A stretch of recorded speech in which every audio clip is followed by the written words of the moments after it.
The Lord be with you. And with your spirit. A reading from the Holy Gospel according to Mark. Glory to you, O Lord. On that day, as evening drew on, Jesus said to his disciples, "Let us cross to the other side." Leaving the crowd, they took Jesus with them in the boat, just as he was. And other boats were with him. A violent squall came up, and waves were breaking over the boat, so that it was already filling up. Jesus was in the stern, asleep on a cushion. They woke him and said to him, "Teacher, do you not care that we are perishing?" He woke up, rebuked the wind, and said to the sea, "Quiet, be still." The wind ceased, and there was great calm. Then he asked them, "Why are you terrified? Do you not yet have faith?" They were filled with great awe and said to one another, "Who then is this, whom even wind and sea obey?" The Gospel of the Lord. Praise to you, Lord Jesus Christ.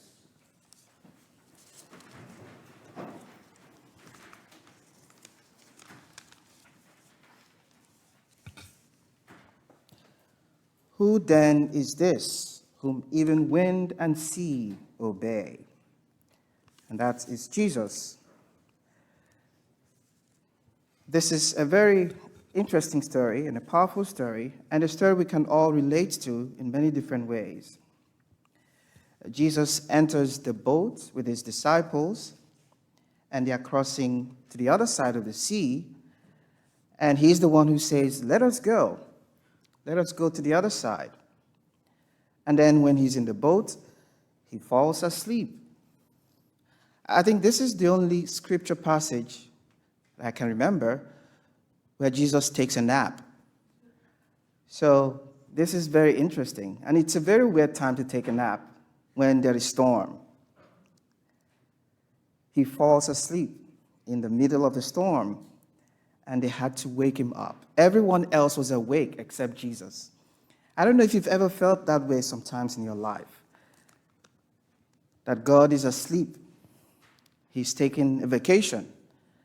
He's not listening anymore. He's not around.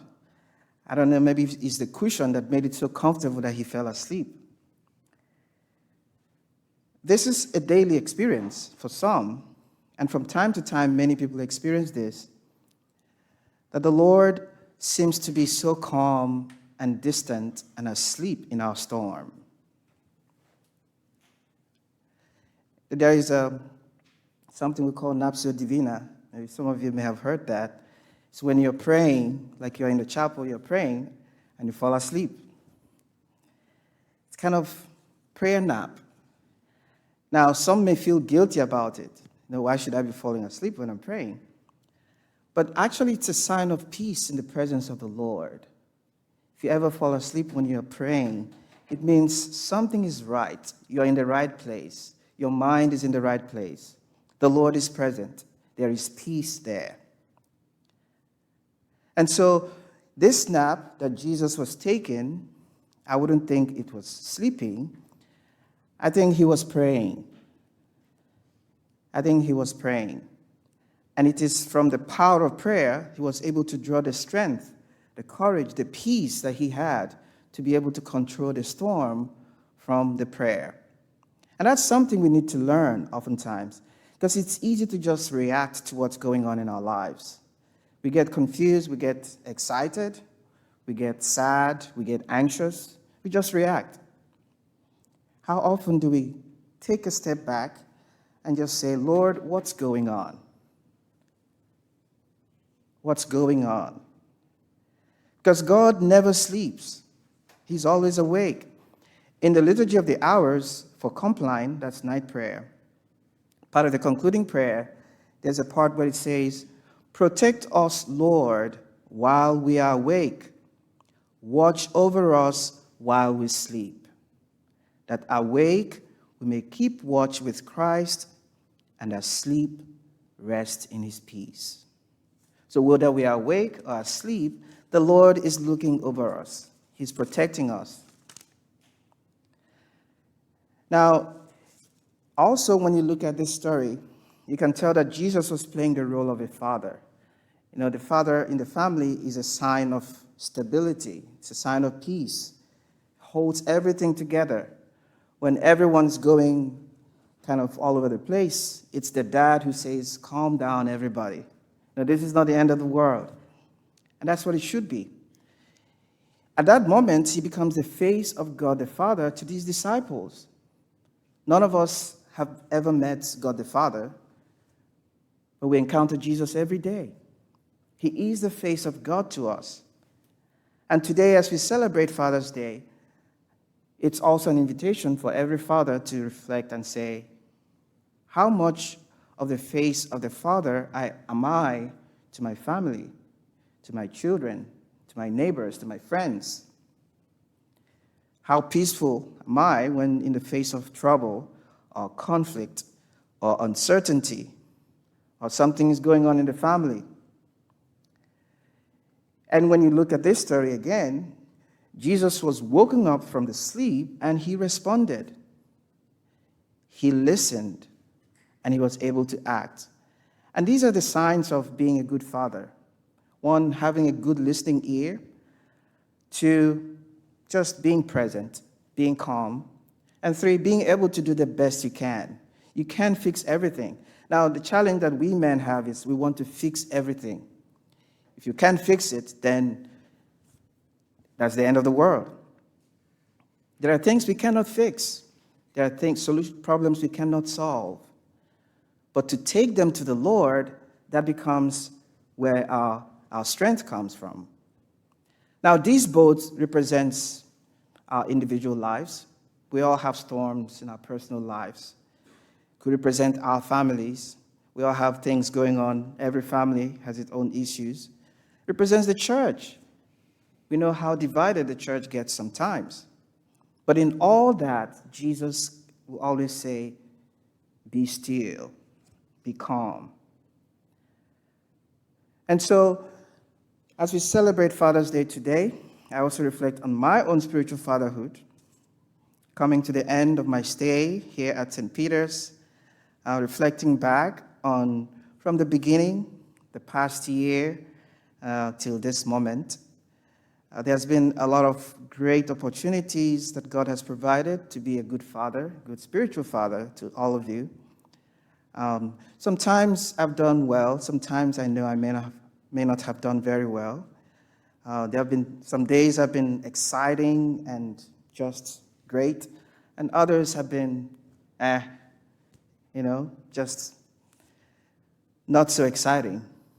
But in all that, in the midst of all that, Jesus is still there in the boat. And that's the good thing, is that he owns the boat, not the priest, not the bishop, not the pope. He is your shepherd. He's always going to be there to take care of you. Whoever is your pastor, Jesus is your shepherd. And that's the beauty of remaining in the boat. Always trusting that the boat is safe. The beauty of prayer, the beauty of love, the beauty of unity, the beauty of seeking always to care for one another, to see all of us as one family, one community. That has always been my goal.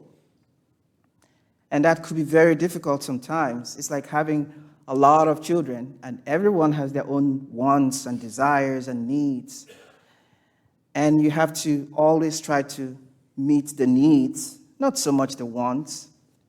And sometimes someone's want may conflict with some other person's need, and you have to take care of all that. And so it's challenging, but also very rewarding. There is this prayer by Mother Teresa that I always try to use to reflect on. I think it's a disposition that helps you through the storms of life, especially as a father. And I like to reflect on this prayer. It was said to have been written and placed on the wall of one of the homes of the children she took care of in Calcutta. And the name of the poem is Do It Anyways. He says, people are often unreasonable and self-centered. Forgive them anyway. If you are kind, people may accuse you of ulterior motives. Be kind anyway. If you're successful, you will win some false friends and some true enemies. Succeed anyway. If you're honest, people may cheat you. Be honest anyway. If you spend years building something, what you spend years building, someone could destroy overnight. Build anyway. If you find serenity and happiness, they may be jealous. Be happy anyway. The good you do today, people will often forget tomorrow. Do good anyway. Give the world the best you have, and it may still not be enough. Give your best anyway. You see, in the final analysis, she concludes, it is between you and God. It was never between you and them anyway.